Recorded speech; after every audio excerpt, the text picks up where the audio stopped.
What is up, guys? In this episode, we're going to do a little bit more gym talk, do some reactions to peptides and stuff that people are doing, give our take on it.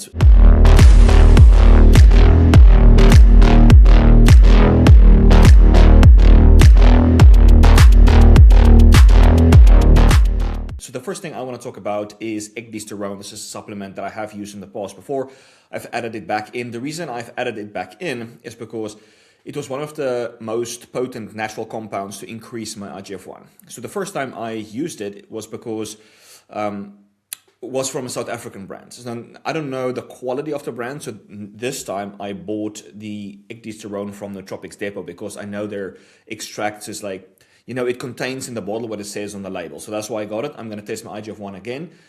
And I'm also using the MK677, but it's really not good at increasing my IGF-1. So there's going to be so MK677 is a ghrelin agonist, so it increases your growth hormone. Now, the growth hormone then still needs to be converted to IGF-1 in the liver, so it doesn't really enhance that process. So I think for me, the ecdysterone actually enhances the conversion of growth hormone to IGF-1. It doesn't really affect my growth hormone. So that's what I'm going to test. The things that I've noticed is I definitely feel I'm making faster gym progress. I don't think that's placebo. The first time I've used it, I've noticed the same thing. The second time now, I'm feeling the same thing as well. The other interesting thing that I've noticed is my, how do I put this? My bowel movements are just much better, more consistently. I can eat a wide variety of foods and it's just basic ghost wipe. It's amazing stuff. So it has a unique effect for me. And I have some speculations as to why it is. So I think I might also do a stool test after doing this for 30 days or so, just to see what's going on. So that's the one that I'm using. I'm using about 1 gram. It's a 50% extract. So I'm getting about, I think, 500 milligrams of ecdysterone total. Yeah, that's what I'm taking. So I'm a big fan of ectosterone. It's something that I've used quite a lot over the past couple of years and seen positive results from it. I think it definitely has some actions on bile acids, and so I think that could be supporting the digestive side of things for it. When I was testing with it fairly recently, I was actually using it for supporting bile flow, because that is something that in animal studies there's some. I've got it in my notes here somewhere actually, but there's some pretty good evidence of it being supporting bile acid flow and that side of things. So you could definitely be seeing some improvements from the digestion there.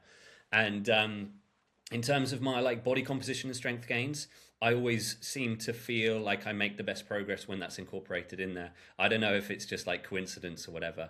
It's a difficult one to test, why am I built, why do I feel like my body composition is improving, especially when there's lots of variables to it: training, nutrition, sunlight, whatever it might be. But I am a big fan of the ectosterone, and I do think that there's some real benefits from a muscle side of things, and also, like I say, from the bile acid, and even from a lipid side of things.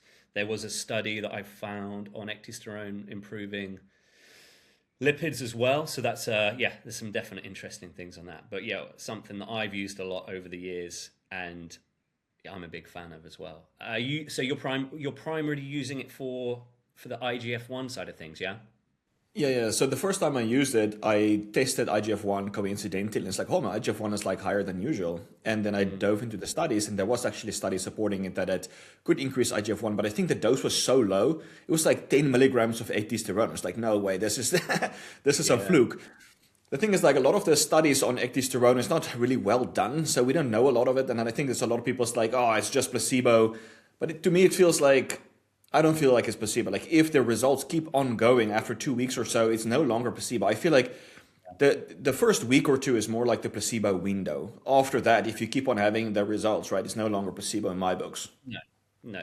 The thing is, I think for you and I, it's unlikely we're going to get placebo results from anything, because we try so many different compounds, we test so many different things. It's not like someone's giving us a supplement for the first time and we're oh wow, and we have low expectations as well, right? I have really low expectations with supplements, and I think that the placebo effect is definitely has a lot to do with the expectations of what you're hoping to achieve from it. And I think because we've ran tests on all this stuff for so long, I think our expectations are definitely lower, and therefore the placebo effect will be reduced as well, potentially. Yeah, I would also say that even if it doesn't change my labs, right, I would still keep it in because I subjectively feel it's helping. Like, so for example, Yeah. the MK677 increases my IGF-1 by, let's say, 20 or 30 points, which is actually not a lot, versus No. tesamorelin increased my IGF-1 all the way to 280. Like, I'm Yeah. generally around 140, so it's like doubled my IGF-1. But I feel the MK677 more than I do the tesamorelin. So, like, I'm just going to stick to the MK677. Yeah, for sure. Have you ever tested the alpha GPC for IGF-1 at all?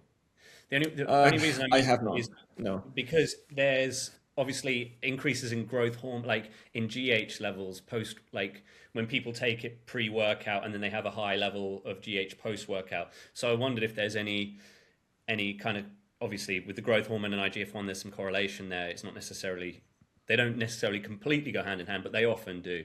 And so I'd be interested to see how the alpha GPC may affect IGF-1. So if you're over testing, that might be an interesting one for sure.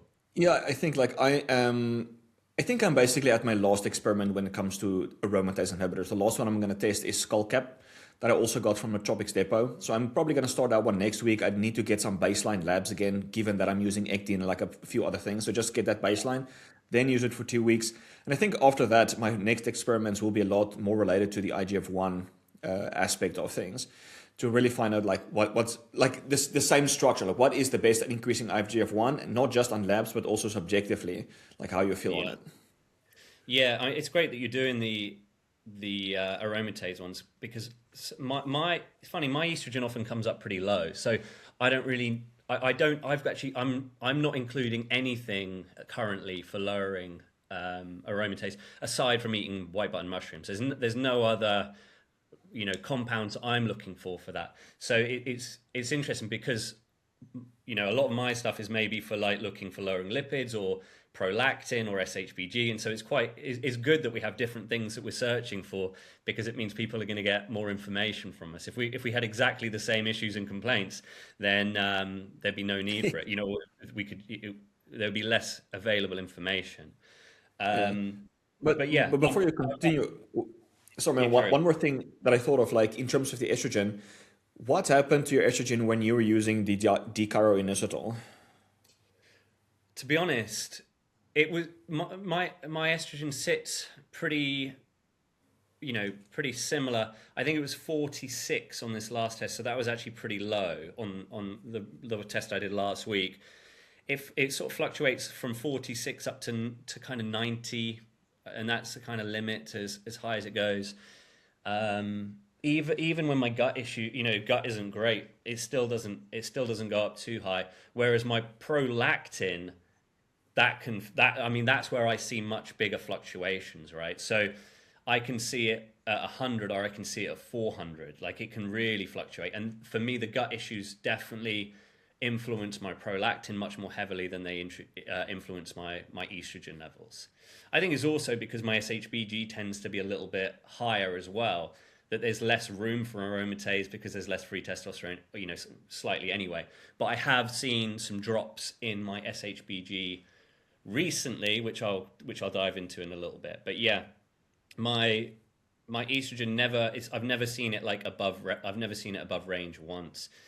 I've seen it below range, but I've never seen it above range. And on this recent test, it was sitting only just above range. I think on the Randox one, let me find it. I think on the Randox one, I think the bottom of range is like 42 or something, and mine was Yeah. 40, and it was 46. So it was definitely on the lower side of things. Um, Did you look at your lipids at all with the ectosterone? Not yet. I'm gonna test next week. I actually wanted to test today, and I was like, I'm just too lazy. I'm gonna do it Yeah, next yeah. week. I know it's like a hassle, isn't it? Yeah, Let me just pull up those yeah, results.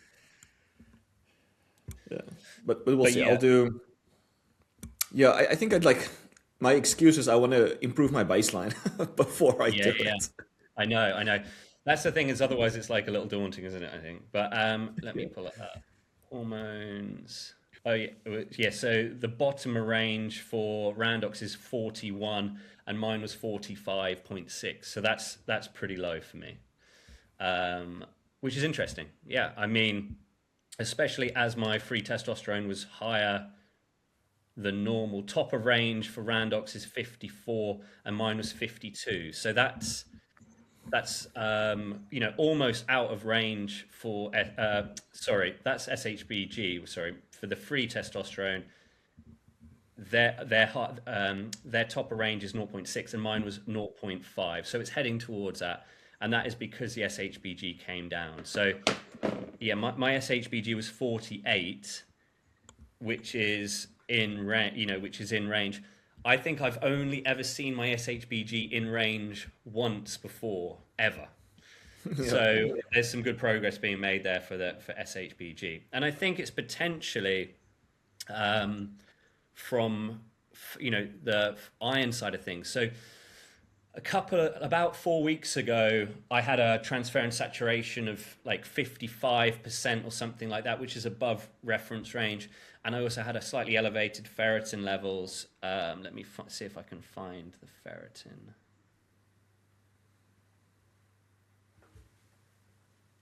Yeah, so my ferritin was like it was in range, but it was pushing top end. It was like 275 or 280 or something like that. And then on this most recent one, my ferritin was down to 135.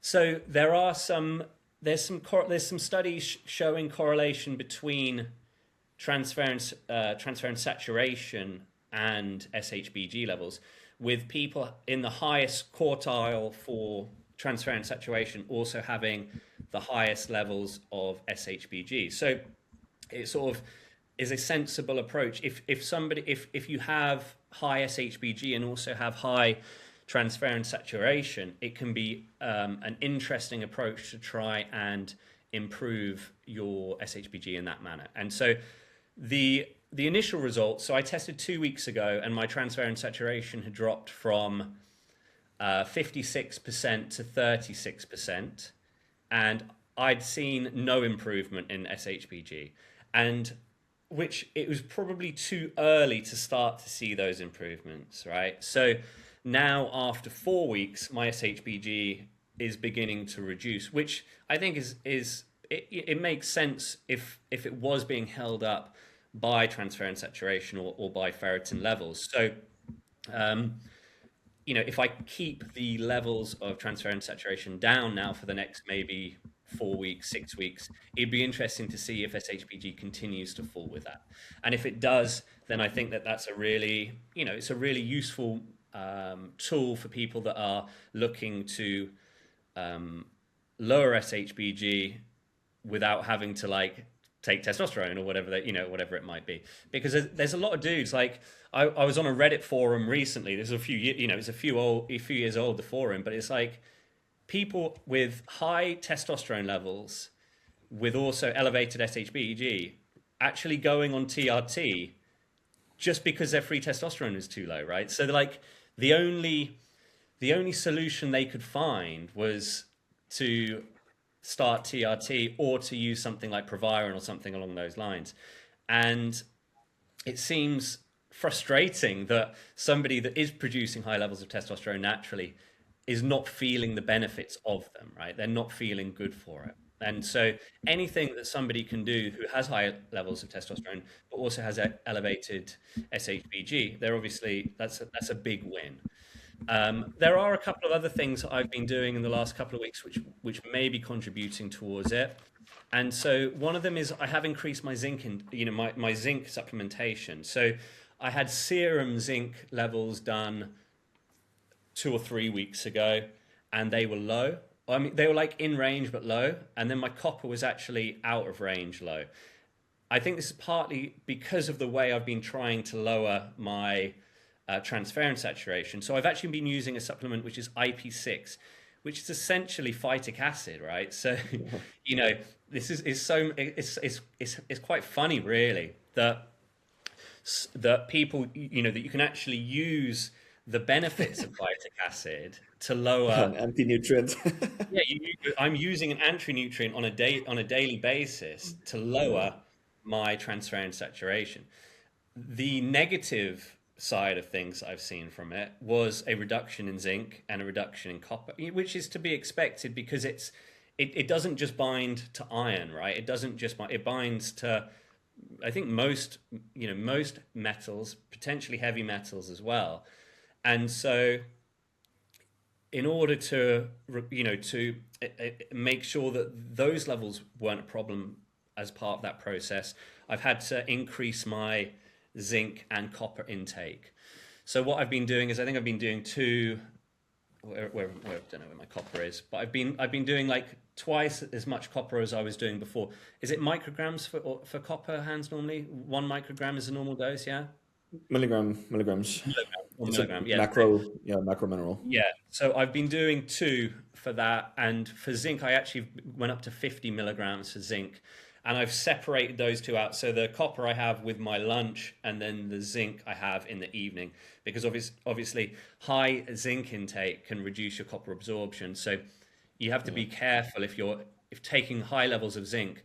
It's quite it's not a bad idea to separate that out from your copper so that you're ensuring some decent absorption. So within that next Sorry, two man. weeks, yeah, you go for it. The funny thing is, like, you're using only 2 milligrams of copper, right? Yeah, So I once decided, like, maybe I should experiment with copper a little bit, and I used, I think, around 4 milligrams a day. And I checked my iron status. The transparent saturation like jumped up to 99%. I was like, oh my gosh, this is overkill. All of that iron, it was just mobilizing iron like a motherfucker. yeah, yeah. I mean, that's the interesting thing. So obviously, I had low serum copper a couple of weeks ago, and when I did my hair mineral stuff a while back, I had relatively low copper as well. So for me, it's not high, it's not high copper that's causing the iron issues, because that can definitely cause high transferrin saturation if someone has elevated copper levels. So I actually had slightly lower copper. My copper hasn't didn't particularly improve at 2 milligrams, so I am going to have to increase that. But I've also reduced my dosage of IP6 as well. So I started that pretty aggressively with 2.5 grams twice a day, right? So I was doing 5 grams total for that, and that's what my transferrin saturation dropped from 56% to 36% in like 7 or 8 days. Like it was really quick. So if you do have very elevated transferrin saturation and you don't want to go and do bloodletting or anything like that, then IP6 seems like a very, very quick way of lowering your iron. I also didn't reduce my iron intake from diet as well. So I think over the last few months where I've been testing supplements, I've been testing supplements less heavy, or I've been testing supplements more individually. I have been consuming less copper, zinc supplements, and those sorts of things. And so I have been eating more of that. So I was eating a lot of mussels, a lot more liver than normal, because I was like, okay, well, if I'm not going to be supplementing with these things, I still want to make sure I have a decent intake of them. So lots of oysters, lots of mussels, lots of liver, lots of those sorts of things. And so I think that was probably pretty significant, as to why the iron and the ferritin and transferritin saturation were up. My actual iron levels were never elevated at all. They were like smack in like middle range. So I wasn't overly worried by that. But the IP6 very rapidly has brought that down in conjunction with like slightly less iron consumption from my diet.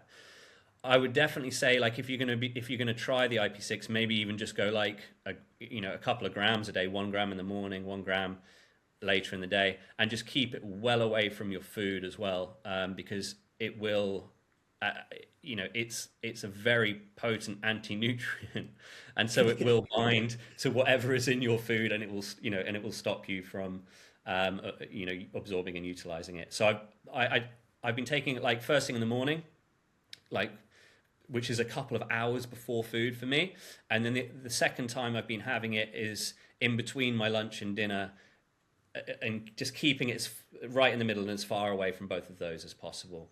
And then supplementing with some copper and zinc as well. So that is an interesting thing. If anyone does have that high transferrin saturation, IP6, can be beneficial for that. And I have been seeing improvements in my SHBG coinciding with that. But then I've also been trying to support my SHBG with a couple of other things.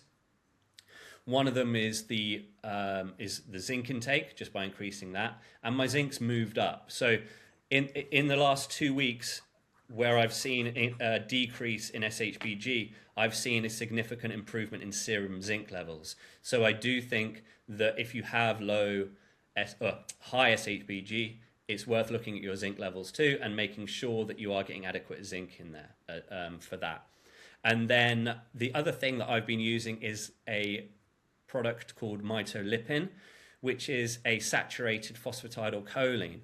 And the thought process behind this one is that SHBG, aside from managing sex hormones, like in terms of managing their availability and their transfer and their movement, SHBG also has protective benefits or protective effects on mitochondria. And it was part of my whole thought process originally with this. It's looking at mitochondrial function, and I still believe that mitochondrial function is having a big impact on my SHBG levels. In the same way that high levels of transferrin saturation are problematic for mitochondrial function, right? So like high levels of transferrin saturation definitely interfere with mitochondrial function complex 1. Like that's for sure. And so anything that you can do to support mitochondrial function here will be beneficial. And so the mitolipin essentially is there to support the mitochondrial membrane, essentially. So phosphatidylcholine is really important for mitochondrial membrane. And if we go back a little bit to my genetic testing that I did a few weeks ago, a few months ago, I had a gene, an altered gene for making phosphatidylcholine. So by supplementing with the saturated phosphatidylcholine, I'm hoping to see improvements in my mitochondrial function. So what I'm going to do is I'm going to do another organic acid test in a month or two, because I think it's going to take some time on that. I don't think this is going to be a quick win by any means, but I'm going to run the mitolipin, which is a saturated phosphatidylcholine, run that for like 6 to 8 weeks, and then see if there's improvements in my organic acid. And so yeah, I had that gene defect in my DNA tests, showing that I struggle with that production of phosphatidylcholine. So it's an interesting angle, and it's definitely one I want to experiment with more. So do you ever feel the same benefits from eating eggs as you do from taking mitolipin?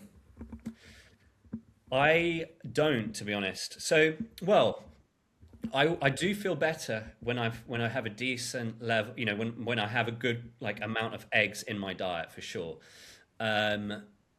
And so, most of the time I'll do like 3 or 4 yolks a day, or I'll do six whole eggs a day, something like that. So I'm always consuming a decent amount of choline from eggs, obviously.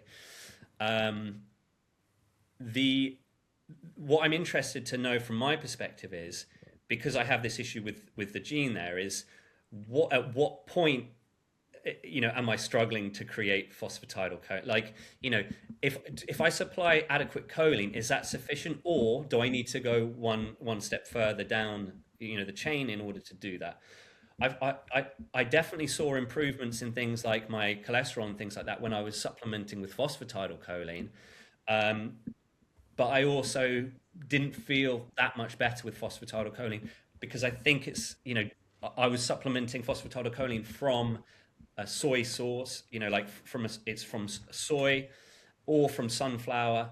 And I think then the PUFA side of things potentially is not what I want, is not helping with how I'm feeling. And from this, if it's coming from soy, soy lecithin and phosphatidylcholine from soy is actually quite, it has quite an estrogenic effect on the body. There was a study I read on soy lecithin, and it being pretty potent, estrogenic activity from that. I'll dig that out and we can add that, because I don't want to be like making stuff up on this, because I know there's a lot of to and fro on the soy side of things, right? Soy doesn't increase your estrogen and da da da da da. So I'll find that and we can share that. But the interesting thing with the mitolipin is I definitely felt an improvement in energy levels pretty quickly within a couple of days of taking it. Like in the same way, if I was taking a high dose PQQ or something, right, where you feel like your energy production is better. And I know that Georgie compared, so Georgie's got Idea Labs where mitolipin is from. He compared mitolipin to like methylene blue in the sense of like an increase in energy level, energy production. Because if it is helping with mitochondrial function and that side of things, then potentially there's going to be some energy benefits to it. I mean, the frustrating thing with, I went on the forum for that and had a look, and no one's blood testing with that stuff, right? So everyone's like, hey, I feel great, I feel this, I feel that. And it's like, no one's testing anything. It's all completely like anecdotal. And they're also doing loads of other things at the same time. So what I'm going to be doing is running the mitolipin for a period of time and then seeing actually has my organic acid test improved. And I think that would give me a good indication if my mitochondrial function is actually improved as well. Yeah, I'm looking forward to that. For me, I don't think that's an issue for me because I've used mitolipin before and didn't notice anything. And then I started deep diving into, let's say, how much saturated phosphatidylcholine would you get from eggs? And it was basically eating like 2 or 3 yolks, and you would get the same amount of it. Yeah. But talking about mitochondrial antioxidants, have you seen the new product thymoquinone from Idea Labs? I've seen it. It's brand new, isn't it? Like it's like a few weeks old, right? I haven't read into it yet, but I have seen it and I'm very interested in it as well. Yeah.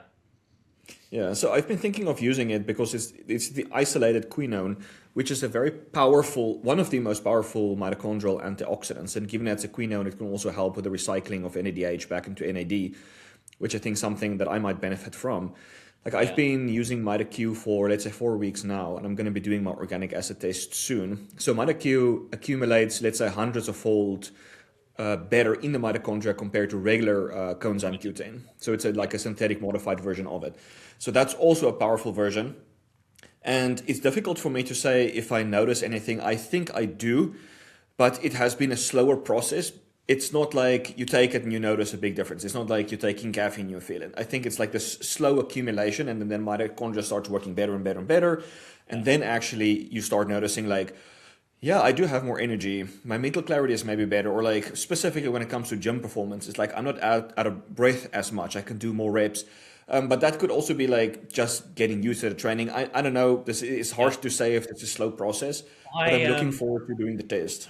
Yeah, I started supplementing with MitoQ probably a couple of weeks before you.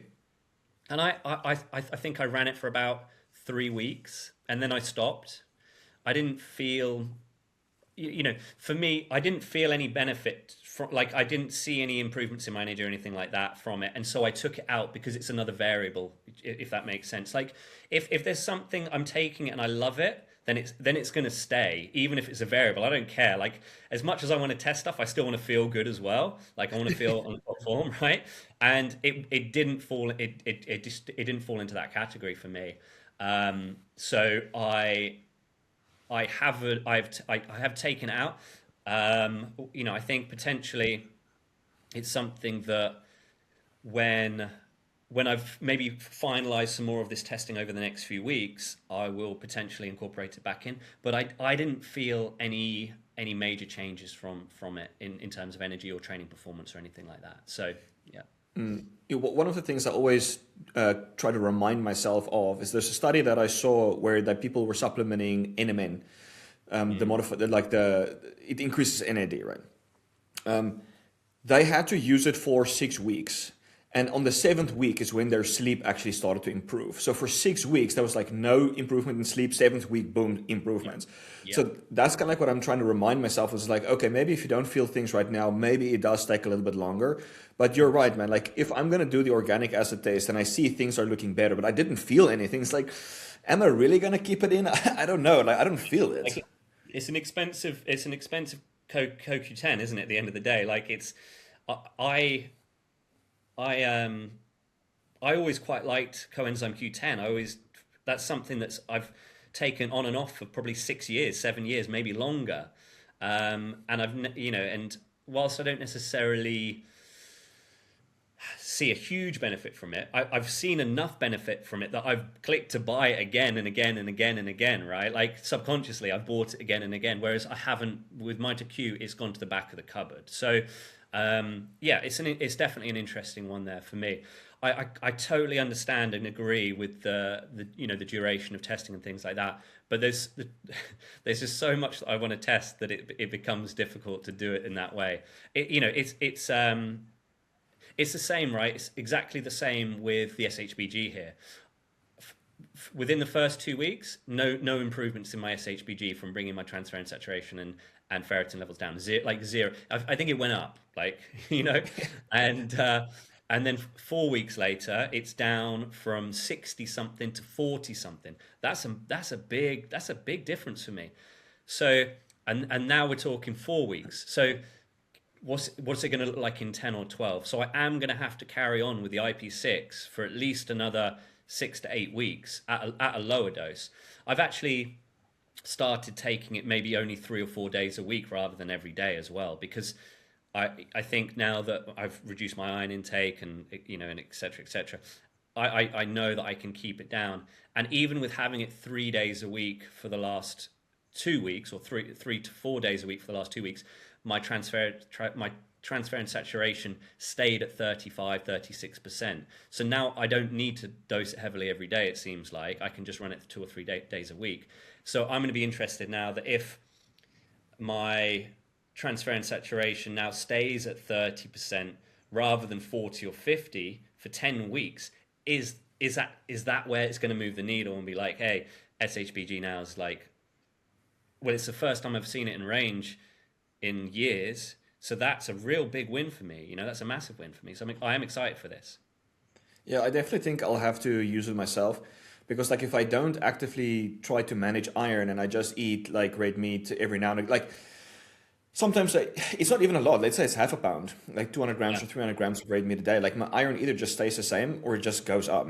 And so my Yeah. lowest, like I reduce it from 600 all the way to like 170, 160. So I like it. I would like to have it under 100, but Yeah. then when I stop all of the iron lowering supplements or whatnot, it just keeps on creeping up. It's like going over 200 again. It's like maybe I'll have to do it because like you used, let's say 5 grams, right? On only 10 days, it had like a massive effect on iron. So Yeah. you don't Yeah. even have to use it long term or anything. No, no, it was very quick. Um, and like I bought there's this one called IP6 Gold, which I think is like the gold standard of it or whatever. You can get it everywhere. But on their dosage for people with like it says you can use 5 grams twice a day, like up to 10 grams a day. That's it, like that's their standard dosing on the pot. That's what it tells you to do, right? So I didn't feel like I needed to do, like if my transfer and saturation had been like 80 or something, then yeah, maybe I'd have done 10 grams a day. But at 5 grams a day, 2.5 times 2, I mean, maybe a little more, maybe 6 grams sometimes, like maybe a slightly heap scoop, right? Like a little bit more, but it was pretty quick. Um, and The only yeah, I have yeah, sorry. also reduced my red meat intake down a little bit as well. So Okay. rather than eating red meat every day, I'm probably eating it every other day. So it's not it's not like I've cut it out by any means, but like I would be having a steak or mince every single day before. And just for this experiment, I've just reduced it down to, and I'm now having like a steak every other day or mince every other day. And so it's an interesting shift, because I have been eating more, I've definitely red meat every day previously for years. Yeah, yeah. No, at the moment, I'm just basically going off of like cravings. for a while there, I didn't have any cravings for any kind of meat really, and I actually started eating tartar, and like that Yeah. was not bad. So I did that for like 3 4 days, and I was like, and then I was just so quickly like over it. Like you try to eat it, it's not bad, but it's like you don't really Yeah. want it. And No. so So what I transitioned to was having, so I put shin, which is yeah. very like the big bone and like the collagenous tissue around it, like in the pressure cooker. Let's say 4 pieces of that with some potatoes and rice, and I've been having that like every second day or every third day or so, and then I alternate that with let's say chicken breast and rice and potato or stuff like that. So I'm also I've been contemplating playing around a little bit with the carb cycling, but honestly, Yeah. I freaking hate it Yeah. because every time I don't eat carbs, I just feel like not as energized and a little bit more irritable and stuff like that. So like, I don't know, man. So it's funny. So I was carb cycling for at least 6 months, if not more, and I actually just moved back to not carb cycling a couple of weeks ago. Um, and it's not that I was seeing good results, from a body composition standpoint with carb cycling, and I definitely it's like whenever you have rules, it makes dieting easier. It doesn't matter what the rules are, right? Like the rules can be pretty, like intermittent fasting works because there's rules, right? That's why it works. It's because there's a cutoff time. It's like there's a rule that I'm not going to eat after 6 p.m. So though anything that has rules helps with fat loss because it helps you to those rules help you to lock in your calorie targets more easily. I really think it's as simple as that. So what I've been doing for the last few weeks is I've basically been doing like one big carb meal in the morning and then either two more high fat meals later in the day, or one for lunch, and then carbs again in the evening, depending on how I feel. So I'm basically either having one carb meal and then two more fats meals, or two carb meals and one fat, based on how I feel and based on what I'm doing. And so yeah, I've been playing around with that, and to be honest, I think it's more sustainable, it's more manageable because there's more flexibility within it. Um, and yeah, it seems to be working pretty well for me at the moment. I'm in pretty good shape, and strength wise, I think my performance is better because like I'm never too far away from a carb meal, uh, Yeah. Yeah, I think yep, people might be thinking that you're so dependent on carbohydrates, but the thing is like not everyone is the same. Some people just do better on low carb, some people do better on high carb. There is a genetic aspect to it, and yes, you can adapt to a certain degree. But yeah, honestly, I don't think like that's why so many people on a low carb diet eventually crash because first of all, initially you feel more energized. It's like the sympathetic nervous system kicking in. There's maybe a little bit less inflammation. cortisol, Yeah, but then eventually you just start to feel like cold hands and feet, more irritable, more jittery, even like as if you're hyper caffeinated. And so that just shows like you need the carbohydrates to help to offset that. And I know people have different explanations for different things, but yeah, yeah, whatever. yeah. I mean, the thing is, like, I like high carb diets, but I also like eating fats as well. And if I combine all of that at once, then I tend to eat I tend to overeat. So that's for me. The process was is like, okay, you can still enjoy a ribeye and bone marrow and pork belly. You just can't enjoy it with a bucket of rice. Do you know what I mean? It's like that's the thing, and so it keeps Yeah. me in check. That's the main thing. And I will if I want to lean out again, I'll probably do it again, right? I probably would do it again for sure. So, but yeah, I've seen some good improvements now with the way I'm currently eating, and one thing I've added back in the last couple of days. So on this most recent blood test came back, and my lipase and amylase were a little elevated. So it's an interesting one.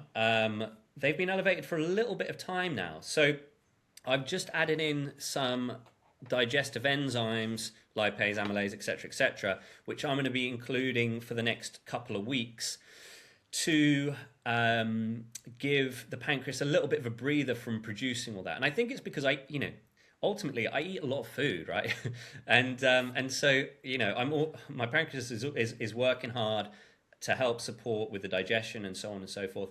I think also I'm partly to blame with those elevated lipase and amylase levels because I often will drink quite a lot of my calories, and so I do think that if you're not, if you're not chewing food, you're not necessarily they haven't got that digestive process going. And also, I do eat too quickly. I don't chew my food well enough. So a couple of things I need to focus on in order to bring those digestive enzyme numbers down are chewing my food better, so that it's easier for me to digest. And then also, I think also potentially improving the bile acid levels a little bit as well. So I might just add in a little bit of ox bile or something like that, just to help with the digestive process, or some betaine HCl, anything just to help with the digestive levels. But ultimately, I think the main issue with that is that I eat too quickly. Like I'm like crazy eating fast, and so I think there's a lot of like food that isn't chewed very well hitting the stomach, like which isn't ideal, obviously. And so I'm going to be actively improving that and see how that works. But just for the next few weeks, I'll be adding some digestive enzymes to help to improve my or to ease the strain on the old pancreas a little. Yeah. Now, that's funny enough. I actually also ordered some digestive enzymes because I have a suspicion that because sometimes in the past, starches used to give me like the worst symptoms, right? Vegetables, not so much, and then starches more so. So I thought like maybe I have a starch-specific enzyme deficiency that degrades that. So the pancreas releases amylase, but then you have more starch-specific enzymes in the small intestine, like in the wall, that is breaking it down. And so if you have intestinal inflammation, the expression, this includes lactase, right? So which is why I'm always saying like you got to reduce intestinal inflammation so that lactase expression and all of these other enzymes can actually be expressed and you can actually digest your food better. And so I'm going to supplement like a relatively broad spectrum, but it contains specifically the starch ones. So I'm going to see what happens, because my reasoning at the moment is, and I want to test this hypothesis, is that if you have incomplete digestion and you have some of these starch molecules reaching the gut, it's going to activate the immune system and is more likely to cause like a low-grade inflammation. So I want to see like if I can complete or help the digestion on. I'm going to test that hypothesis if that's the case for me, to see like what happens to the immune system. Yeah, I mean, it was exactly the same for me, and part of the reason for that is so. In terms of the blood work and the markers, it showed up as elevated amylase and lipase, but I also had the highest CRP I've had before as well. Like it was over 1, and I've never had anything like that before. It's normally like 0.3 or 0. Like it's low, and so I think 100%. There's a lot to say for how any of that kind of digestion will then, if you're struggling to digest food well, it puts a massive strain on further down the line on the intestines and things like that. And so yeah, it's definitely part of that process. And then I'm also supporting it with some apple pectin and things like that as well, for just helping the gut too, with the microbiome and things like that. There's a really interesting study which I read up on that consuming protein with apple pectin massively increases your butyrate production. So that's a really interesting, combination of things. So people on a high protein diet, they can often actually have lower levels of butyrate, and by adding in apple pectin to that, they saw improvements in their butyrate production. So that's a really nice, simple way of doing it. So I'll be eating some apples. Eating apples doesn't have it doesn't have quite the same benefit, but so I've also got some apple pectin powder or capsules you can use, and that's going to be beneficial. And also apple pectin, big benefits on or moderate benefits for healthy people on lipid lowering, and potentially better for people with high elevated lipids too. So some interesting stuff on that as well. Yeah, no. That's before we move on. I want to talk about glycine, but I want to also talk about prebiotics, because I think one of my main principles when it comes to gut health is the reason why you have overgrowth of pathogenic bacteria is that the environment allows it. Now, you want to use the right probiotic or prebiotic that can help to reshape that, to reduce intestinal inflammation that's not going to be inflammatory. So I want to test all of the major ones. So this is more like a long-term thing because you're going to have to use acacia fiber, for example, or the apple pectin for like 4 weeks and then do a stool test, 4 weeks, do a stool test. But that's one thing I want to do. But talking about a compound that's great for gut is glycine. So I'm going to share a post. Let's see if I do this good or not. Just need to find it. Give me a second. Yeah, I've just recently started, increasing my glycine intake, either gelatin or just glycine, and I'm a big fan of the old glycine for sure. All right, do you see this one? Yep, can see it.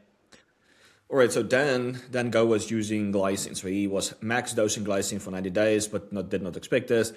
So he was using 10 to 15 grams of it per day. So I want to critique this a little bit, talk about it. Let's see. So he said, this. I want to talk about, let's find it. So his deep sleep improved, which is to be expected. Some people actually feel like it disrupts their sleep quality. So people just have to like test it for themselves. But this one is interesting. So I want to get your perspective on it. So he said that his recovery improved. So I went from 3 workouts a week to 4. Muscle soreness that used to linger was gone. Right? Danko, I think Dango is 45 years old.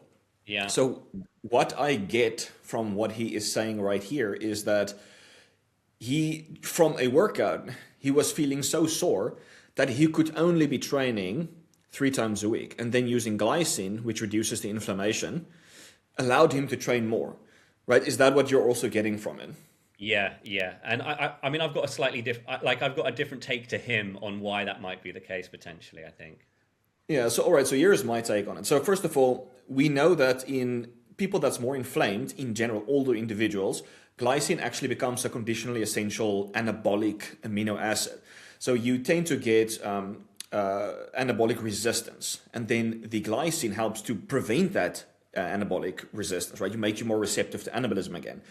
So my take on this is, it's not that you're getting older, it's not that you need more glycine. The glycine is offsetting something else, some inflammation that you're having, because regardless of how old you are, you shouldn't be having inflammation. So technically there is some form of inflammation going on and then when he is adding stress, like a workout, the inflammation is so much that he can only train 3 times a week. And the reason I'm bringing this up, because I've actually felt the same. Like when my gut is offered, like something is weird, the inflammation that you get from a stressor is just so much, and it taps your capacity of what the body can actually do.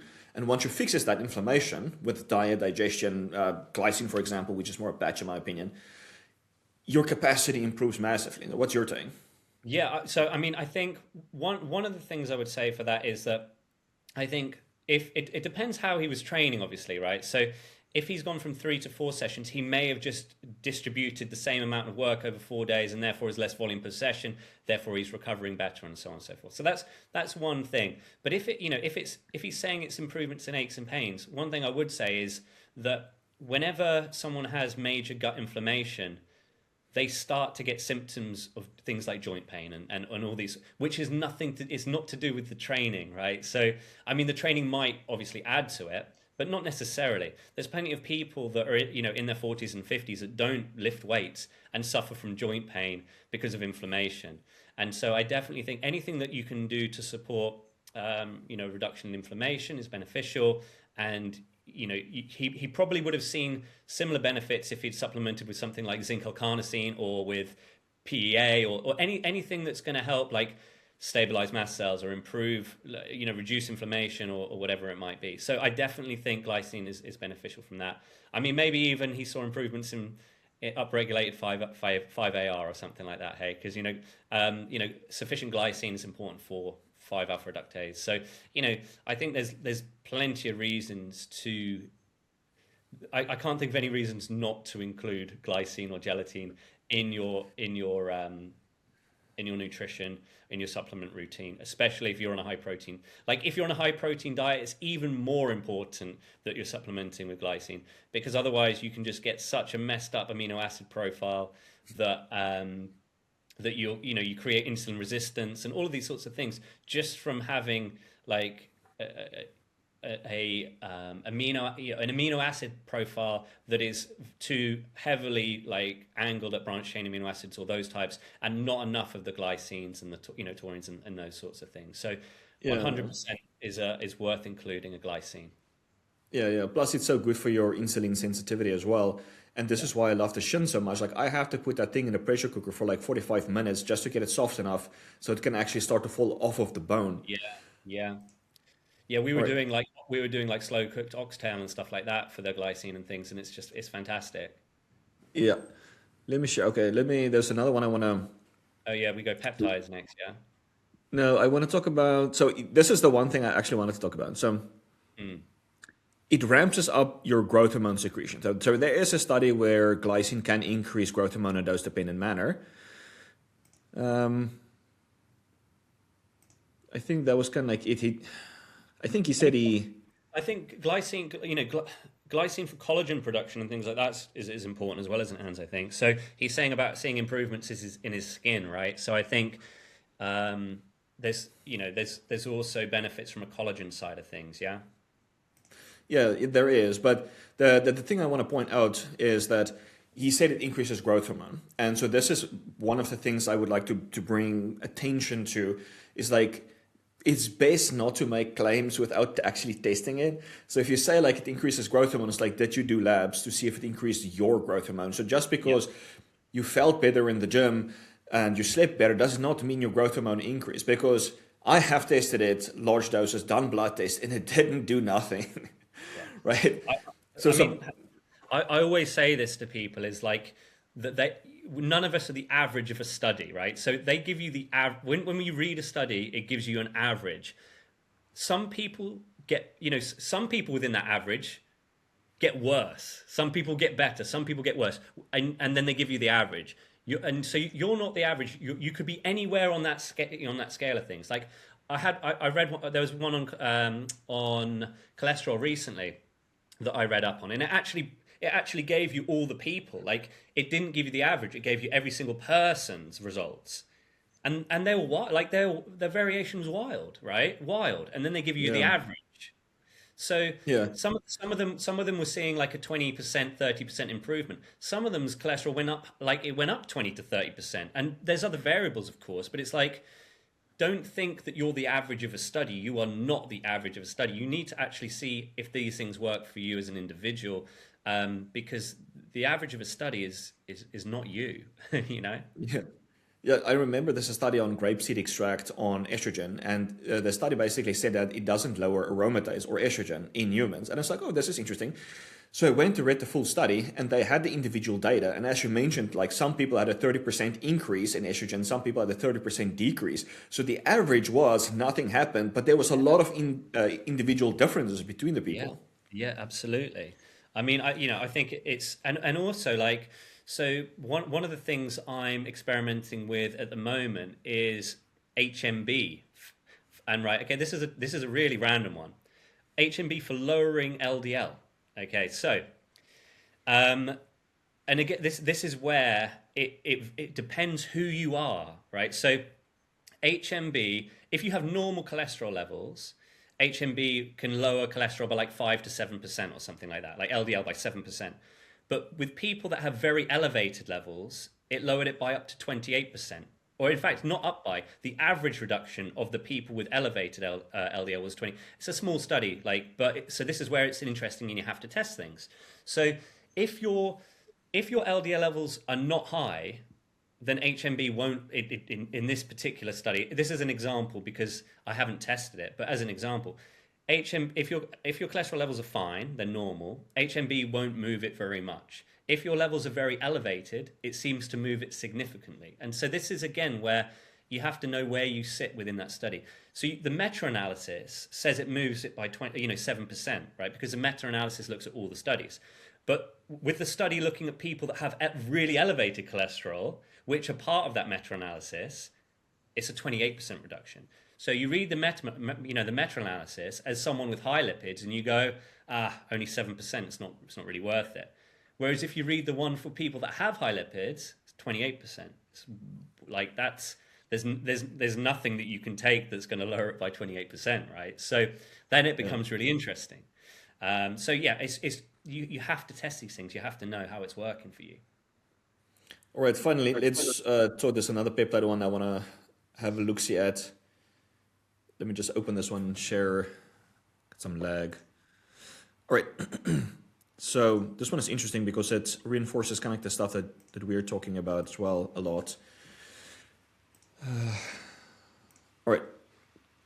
So you see this, right? Yeah, this guy's all over my Instagram constantly. Where's the sound? Guys, I think I might have stumbled upon greatness. A lot of you guys know I'm running an experiment to try to change my cellular biology to give myself superpowers. And I'm not kidding, I think it's working.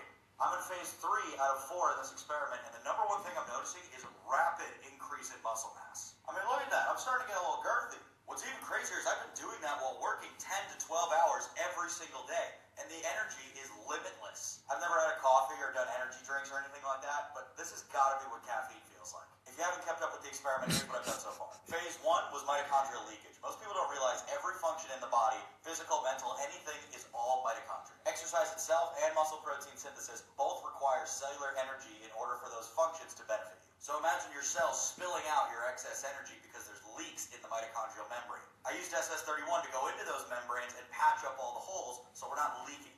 Just from that alone, I noticed a crazy difference right off the bat. Then I moved to phase 2. This one sucked. I was trying to signal autonomy. All right, how do I freaking stop sharing? Okay, so what I would like to point out here is that a little bit more in detail, SS37, 31, binds to the cardiolipin. So we talked about the mitochondria. You have in the membrane, you have the electron transport chain. So you have the complexes of the electron transport chain that shuttles the electrons, that pumps the hydrogens, that create ATP. Those complexes are held together, structured via cardiolipin. And so the healthier you are, the more cardiolipin, but also the healthier cardiolipin you have. Now, cardiolipin consists of linoleic acid, which is an omega-6, got, what was it, 2 double bonds, right? So the more double bonds a fatty acid has, the more susceptible it becomes to oxidative stress. Now, there's a lot of electrons running around and oxygen in the electron transport chain, right, in the mitochondria. And so if there's too much free radicals, it's going to damage the cardiolipin, and then the cardiolipin can't stabilize the complexes and you get more oxidative stress. So basically what happens is the SS31 comes in, it stabilizes the cardiolipin so that the mitochondria can actually start to work. What I would like to point out is it doesn't fix the problem, it just stabilizes the complexes while you're using it. The moment you stop using it, the whatever caused the damage is just going to keep on doing the damage because it was there in the first place. So let's say you have a coenzyme Q10 deficiency. So that is causing a backup and you can't be recycling the NADH back into NAD. That causes reductive stress. If that is still the issue, right, the SS37 is only going to help as long as you're going to use it. And it's only going to give you a partial benefit. Yeah. Yeah. So like take me for a prime example of this. Low production of phosphatidylcholine, which is going to, cause issues with mitochondrial membrane. I take something like that for a few weeks. I feel better while I'm taking it. I stop taking it. I still have low levels of phosphatidylcholine. And so it's going to just go back to how it was previously. And I mean, I posted something on my social media the other day, Hans, which was like, essentially it's people are, in 2016, people were taking copious amounts of testosterone to sell their training programs. And now in 2026, people are taking copious amounts of testosterone to sell their peptide stacks. Like, it's just like, okay, so that guy is probably in his 20s and he's mega dosing testosterone as well, right? Yeah. Like, testosterone has huge, profound, benefits from, and he's talking about a mitochondrial supplement for that's making him girthy. It's like, no, you're mega dosing testosterone, man. Like if he was not taking testosterone and he was taking the SS31, and he was taking that, do you think he would be seeing profound increases in muscle gain?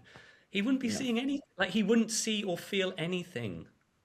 I really think that so many of these peptides are are just like really overrated for the long-term benefits that they're going to achieve for people. I mean, like, so for example, like I've got, the only peptide I've taken like is or recently is anserine, right? So anserine is a peptide, an oral one, and I have taken a couple of oral peptides and things in the past, and anserine is something that's has some benefits to it, but it's not profound, and and so it's the same with lots of these other peptides, especially things that are supporting mitochondrial function. Is if you have issues with other areas within that process, so whether it be oxidative stress, whether it be actual issues in like the various complexes, whether it would be low levels of carnitine, low levels of CoQ10, whatever it might be, you're gonna suffer at some point, whether it's before or after or during. Like, you're still gonna have those negative effects of it, and you might see some short-term benefits, but the long-term benefits are not going to be massive. Like one, there's do you remember Greg O'Gallagher? Like now he's pushing he's pushing GLP-1s now, right? Like hard. Yeah. That's his new business model. And like the dude's been in shape for his whole life, and he's never been more than like 180 pounds probably. And he's saying that he takes GLP-1s now to stay lean. I'm like, man, like you've never needed this for your whole life to stay lean, and now all of a sudden, because that's where the market's going, you've gone with it. I get it from a business standpoint, but for longevity, for fat loss longevity, I still don't think GLPs are the solution for longevity, right? Yes, if you want to lose weight quickly and do so in an unsustainable way, and then not to know, and then not, you don't know or don't understand what to do when you finish it, then that's what they're there, and people are going to use them for that. They're not drugs that you can take for the rest of your life. It would not be a sensible way to go about things. If if you're in your 30s and you're relying on Retta or Manjaro or whatever to curb your hunger, what are you going to do in 20 years time? Like, you can't take those peptides for 20 years. It's the same with the mitochondria. You can't take you're not going to take MOTS-c for 10 years, and you're only going to see the benefits of it while you're taking it. Yeah. I think that I think there's some benefits to it, like people saying that they've miraculously healed their injuries with BPC 157, etc., etc. I think there's benefits to all these things, but I think that overall the improvements and the benefits people claim are massively exaggerated.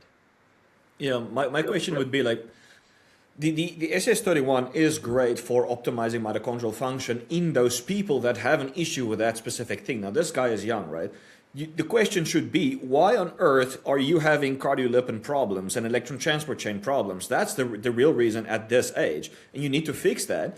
So the second step that he was going to talk about is he's going to use a peptide called FOXO4 DRI or something like that. So FOXO4 inhibits, or that peptide inhibits the FOXO4 pathway. So that allows senescent cells to be cleaned up. So the FOXO4 pathway prevents cellular cleanup from senescent cells. And then the senescent cells don't produce enough energy, and it creates more oxidative stress and inflammation. So you don't want senescent cells, so FOXO4 makes sense. However, again, if the mitochondria isn't working, the cells not working, eventually is going to die or like fall apart and become senescent. So the thing is like, okay, you're using SS31, it's not solving the problem. Now you're clearing up senescent cells. What's going to happen? You're going to create more senescent cells because the original problem is still there. So you need to optimize mitochondrial function with vitamins and minerals and things like coenzyme Q10, antioxidants like vitamin E, carnosine, stuff that you get in food. Fat soluble vitamins, fatty acids, choline, phosphatidylcholine, all of these things. Yeah, and then when the mitochondria is working the way it should, it's not going to be producing oxidative stress or to a level that's going to cause senescent cells. And then you just remain healthy by avoiding toxins from the environment, so it's not burdening the mitochondria even more. And then, yes, you can use this, but as you mentioned, like, are you going to use SS31 for the rest of your life? No, you're not. You're better off fixing the root cause. Because in my opinion, like, what is the purpose of stabilizing the mitochondria for only 30 days? Yeah, yeah, That has no function. Yes, I understand using FOXO4 for like, let's say a month out of the year to clear senescent cells. Like there is something that about doing that, yeah, but not the yeah. AC31.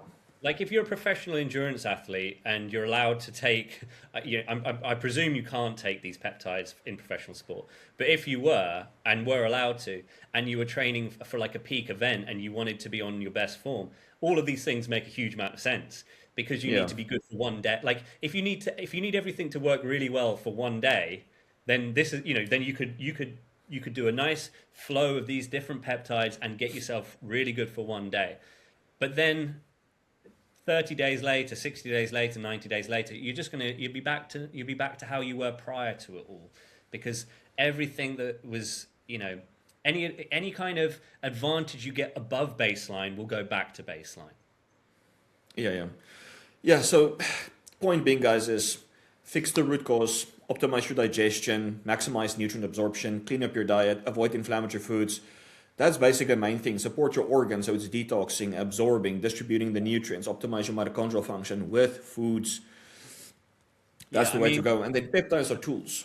the guy there that's talking about the peptides, I saw a post that he put up that basically he like only eats those David protein bars. Like that's his main source of protein.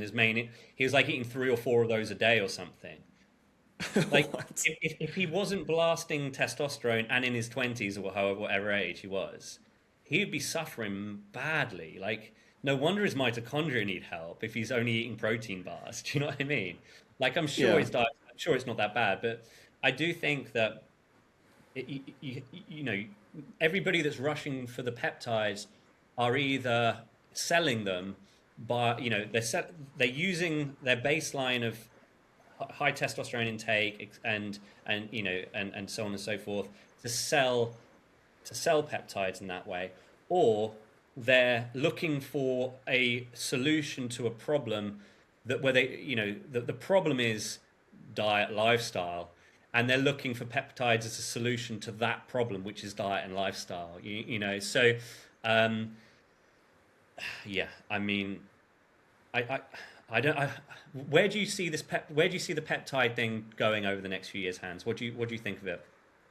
I think it's going to become more refined, but hopefully people will realize that it has very targeted use. It's not something that you just use randomly. Like you mentioned, like, let's say you're going to be doing like an endurance event, you're going to run a marathon, and SS31 is legal, right? Using it to protect your mitochondria, because doing an event like that creates a boatload of oxidative stress. So protecting yourself, that makes amazing sense. But you can't be relying it for forever. Like there's BPC, you have an injury, you use it, you clear the problem, you fix the root cause, right? They all have unique, very beneficial functions, but you can't rely on them. So hopefully people will start to realize it's not the fountain of youth. It's not like this amazing thing that you will use forever. Like everything will come and go.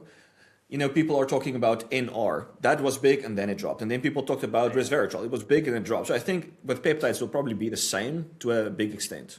Yeah, and I mean, like I've seen so much of it now on my social media stuff as well. Like the tanning, the melanotan too, and all this kind of stuff. Like people going ridiculous with this stuff. They're like taking like mega dosing that and then being in the sun for like 6 to 8 hours a day, and changing and completely changing skin tone. Like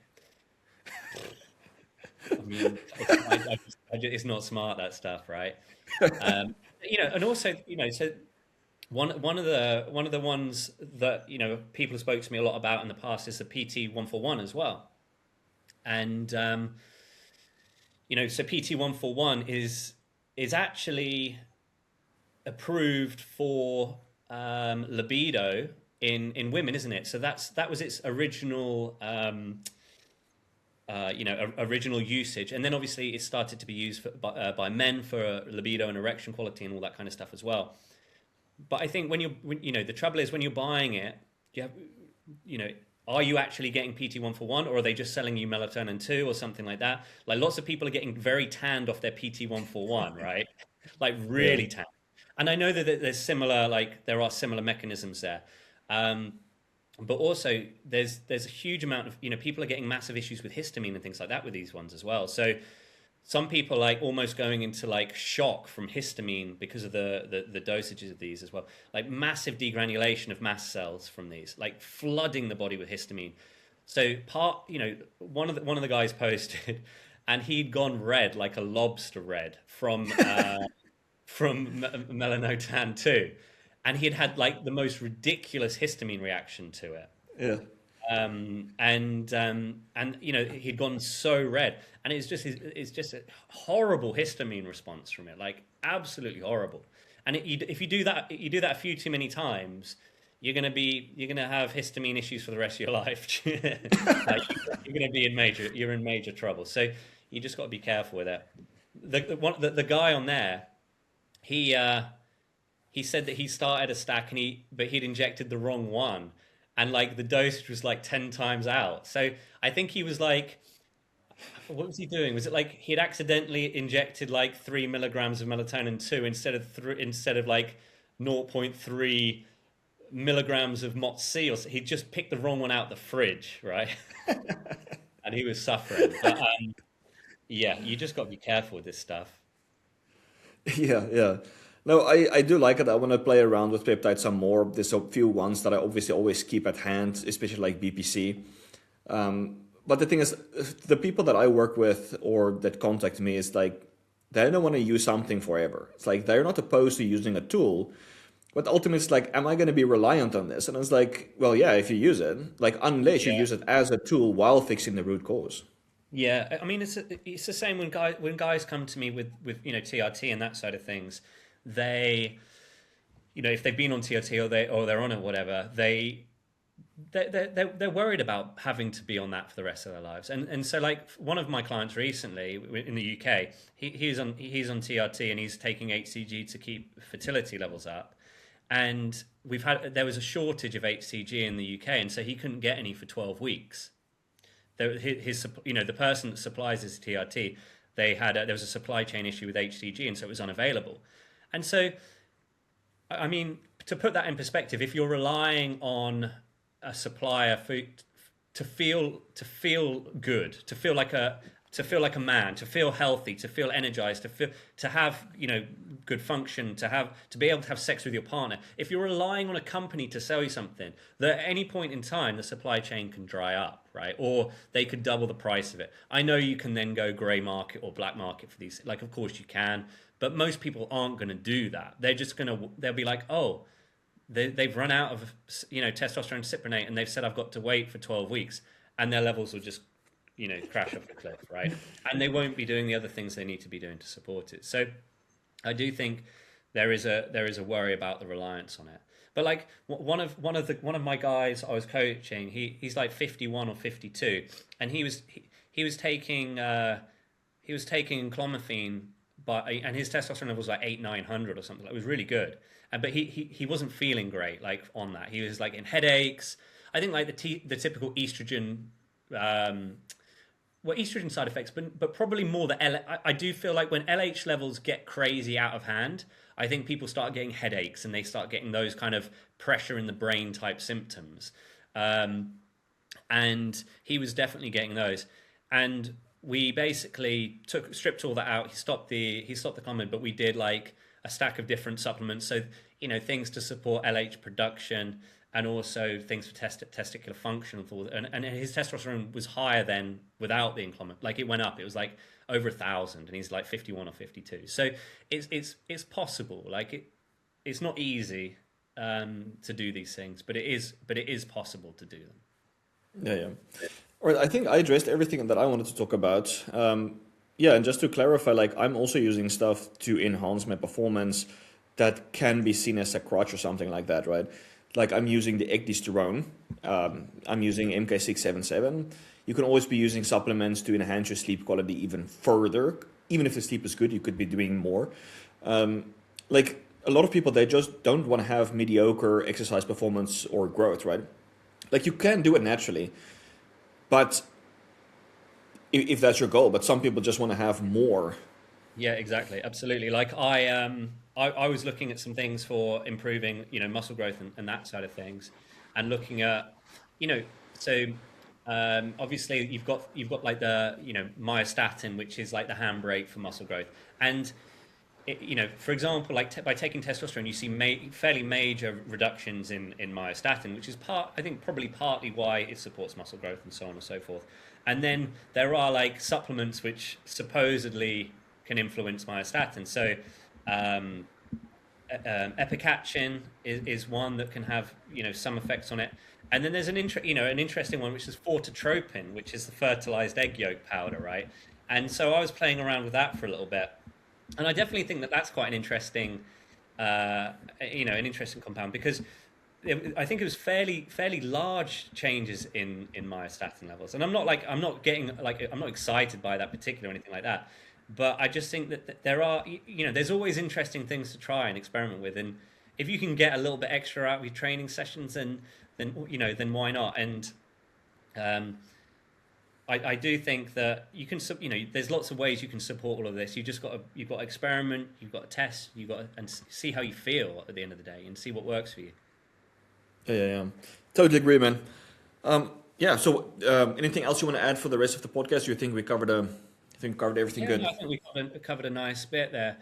In terms of things that I'm going to be testing over the next. One of the things I did want to say as well as actually was my lipoprotein A. So I had elevated lipoprotein A. It's genetic, so my lipoprotein A was like 206, which is ideally it's like below 50. Yeah, so it's pretty elevated. But in the last 2 weeks, it went from 206 to 166, which is a pretty good reduction, right? So I'm going to keep on that. I'm going to keep on this process for lowering it, and see where I get to for that. So in terms of things, for lowering lipoprotein A, so niacin is one of the supplements I've been using. That, like, there's studies on people where they've seen much 20% or bigger reductions in lipoprotein A with niacin. L-carnitine, I think coenzyme Q10 as well. But then I'm also looking at some interesting things around with glycine and also MK7 for lowering it as well. So different mechanisms here. I'll talk a little bit more about it as we go on. But there's some interesting mechanisms there, I think, with glycine and MK7 for lipoprotein A as well, which I'll tap into. But I'll keep experimenting with those for the next few months, because this is going to be a very long-term play for lowering lipoprotein A. It's not going to be I don't think it's going to be a quick fix by any means, because supposedly you can't lower it. Modern, medicine says you can't lower it. Or there's the PCSK9 inhibitors, I think, right? I think, is it PCSK9 inhibitors? I think that there's some info on those lowering it, and that's the angle I'm going for with the MK7 and the glycine, interestingly. Okay, so that's something I'm testing out there for those. So I'll report back in a few weeks on that and see if I've made any improvements there for that. All right, sweet, man. Excited about that. Well, let's catch up next week in terms of this, and see you guys next week. See you guys later. Cheers. Cheers.